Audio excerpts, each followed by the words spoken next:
Працягваем выпуск. У Полацкім раёне ратаўнікі знайшлі мужчыну, які згубіўся ў начным лесе. Паведамленне пра заблукаўшага 58-гадовага мужчыну поступіло ў службу МНС увечары ў пятніцу. Высветлілася, што месціч адправіўся ў лес збіраць грыбы і не змог самастойна выйсці з ляснога масіву. Ратаўнікі аператыўна выехалі на месца, былі задзейнічаны 5 адзінак тэхнікі і 11 чалавек. Супрацоўнікі МНС вывели мужчыну з лесу і перадалі медыкам. Ратаўнікі яшчэ раз нагадваюць асноўныя правілы бяспекі для тых, хто адпраўляецца ў лес.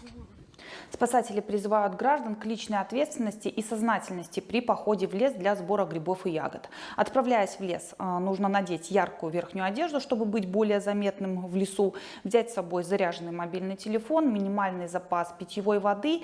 Если имеются какие-то заболевания, лучше взять необходимые медикаменты на случай ухудшения самочувствия.